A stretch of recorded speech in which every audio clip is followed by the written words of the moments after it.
ഇത് മാസ് മോട്ടോഴ്സിൽ നമ്മൾ hero Honda CD deluxe വണ്ടി വർക്കിന് കയറിയിട്ടുണ്ട്. അത് കുറച്ച് നാൾ വണ്ടി ഉപയോഗിക്കാണ്ട് വെച്ചേർന്ന വണ്ടിയാണ്. അപ്പോൾ അതിനകത്ത് പറഞ്ഞേക്കാൻ നമുക്ക് ജനറൽ സർവീസായിട്ട് പറഞ്ഞിട്ടുണ്ട്. ജനറൽ സർവീസ് എന്ന് പറഞ്ഞാൽ നമ്മൾ ഡീറ്റെയിൽ ആയിട്ട് ഫുള്ള് ചെക്ക് ചെയ്യും.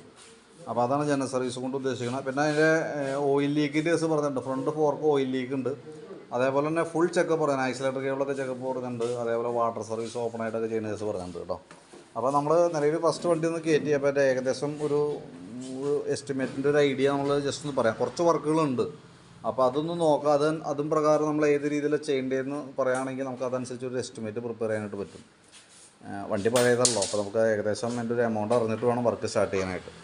നിലവിൽ അതിൻ്റെ ബാക്കിലത്തെ റിമ്മിൻ്റെ അവസ്ഥ, റിമ്മ് ഫുള്ള് തുരുമ്പിട്ട് ഇവിടെ മൊത്തം പൊട്ടി പോന്നിട്ടുണ്ട്. ഈ റിം മാത്രമല്ല, ഫ്രണ്ടിലത്തെ റിമ്മിനും ഉണ്ട് അതേപോലെ തന്നെ അവസ്ഥ കേട്ടോ. മോശമാണ് ഫ്രണ്ടിലത്തെ റിമ്മ്.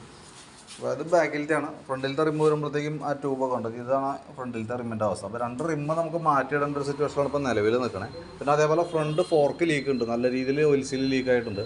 അപ്പോൾ ഈ ലീക്കിൻ്റെ ഒരു സ്വഭാവം വെച്ച് നോക്കുമ്പോൾ അഴിച്ച് കഴിഞ്ഞാൽ ഒരു പക്ഷേ നമുക്ക് ഫോർക്ക് പൈപ്പ് കംപ്ലൈൻറ്റ് ഉണ്ടെങ്കിൽ നമ്മൾ അതും കൂടി റിപ്പയർ ചെയ്യാൻ വേണ്ടിയിട്ട് കണക്കാക്കി വേണം അഴിക്കാനായിട്ട്. അതല്ലാന്നുണ്ടെങ്കിൽ നമ്മളിപ്പോൾ വെറുതെ അഴിച്ചു.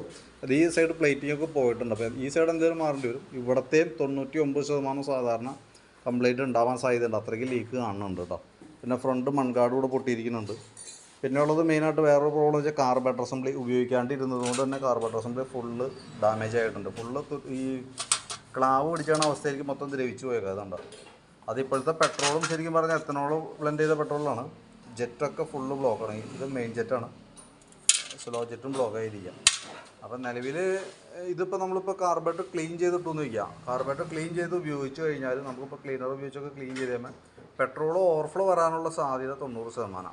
ബൈ ചാൻസ് ഓവർഫ്ലോ വന്നില്ലെങ്കിൽ അത് ലെക്ക് അങ്ങനെ നമുക്ക് ഉപയോഗിക്കാം. ഓവർഫ്ലോൻ്റെ കംപ്ലയിൻറ്റ് ഉണ്ടെങ്കിൽ പിന്നെ നമുക്ക് പ്രത്യേകിച്ച് നമുക്കത് മറ്റൊന്നും ചെയ്തിട്ട് കാര്യമില്ല. സ്ലോ ജെറ്റൊക്കെ നമുക്ക് വലിയ കോസ്റ്റ്ലി ഒന്നുമില്ല. അതൊക്കെ അഴിച്ച് നമുക്ക് മാറ്റി പുതിയതിടാം. അതേപോലെ ഫ്ലോട്ട് വാൽവും നമുക്കൊരു 160 രൂപ 170 രൂപയ്ക്ക് വന്നുള്ളൂ. അത് വേണമെങ്കിൽ നമുക്ക് മാറ്റിയിടാവുന്നതാണ്. അപ്പോൾ ഓവറോൾ നിലവിൽ ഇത്രയും വർക്കുകൾ വന്നിട്ടുണ്ട്. അതായത് ഫ്രണ്ട് ഫോർക്കിന് അത്യാവശ്യം എമൗണ്ട് വരും അഴിക്കുമ്പോൾ. റിമ്മിൻ്റെ കംപ്ലയിൻ്റ് ഉണ്ട്, കാർബറേറ്റർ കംപ്ലയിൻ്റ് ഉണ്ട്. അപ്പോൾ ഇതൊക്കെ ഡീറ്റെയിൽ ആയിട്ട് നമുക്ക് ചെയ്തെടുക്കാമാണോ? അപ്പോൾ അങ്ങനെയാണെന്നുണ്ടെങ്കിൽ ആ രീതിയിലുള്ള ഒരു എസ്റ്റിമേറ്റാണ് നമുക്ക് ഇടേണ്ടത്. അപ്പോൾ ഏകദേശം എത്ര എസ്റ്റിമേറ്റ് വരും, അതെല്ലാം ചെയ്യാൻ ഉദ്ദേശിച്ചിട്ടുണ്ടെങ്കിൽ എത്ര വരുമെന്നൊരു എസ്റ്റിമേറ്റ് ആക്കി നോക്കിയിട്ട് അതിൻ്റെ ഡീറ്റെയിൽസ് ഒന്ന് പറയാം. അപ്പോൾ ഈ വീഡിയോ കണ്ടുകഴിയുമ്പോൾ നോക്കിയിട്ടൊന്ന് പറയാമോ, ഏതൊക്കെ രീതിയിലാണ് ചെയ്യേണ്ടത്, ഏതൊക്കെയാണ് ചെയ്യേണ്ടത് എന്നുള്ളത് കൃത്യമായിട്ട് പറയുകയാണെങ്കിൽ അതനുസരിച്ച് ഒരു എസ്റ്റിമേറ്റ് ഇടാം. നേരെ മറിച്ച് നമുക്ക് വണ്ടി ജസ്റ്റ് ഓടിച്ചുകൊണ്ട് നടക്കാൻ മാത്രമാണെങ്കിൽ, തൽക്കാലം ലോക്കലൊക്കെ ഓടിച്ചുകൊണ്ട് നടക്കാൻ മാത്രമാണെന്നുണ്ടെങ്കിൽ ആ രീതിയിൽ ചെയ്യണമെങ്കിൽ ആ രീതിയിൽ നോക്കിയിട്ട് പറയും. അപ്പോൾ ഇതൊക്കെ നമുക്ക് മാറ്റി വരുമ്പോൾ അത്യാവശ്യം എമൗണ്ട് വന്ന കേസാണ്. ഞാൻ നോക്കിയിട്ട് അതിൻ്റെ ഡീറ്റെയിൽസ് പറയാം. അപ്പോൾ വീഡിയോ കണ്ടുകഴിയുമ്പോൾ എന്തെങ്കിലും ഒന്ന് റിപ്ലൈ ഇടണം കേട്ടോ. അതനുസരിച്ചിട്ട് നമുക്ക് വർക്ക് ചെയ്യാം.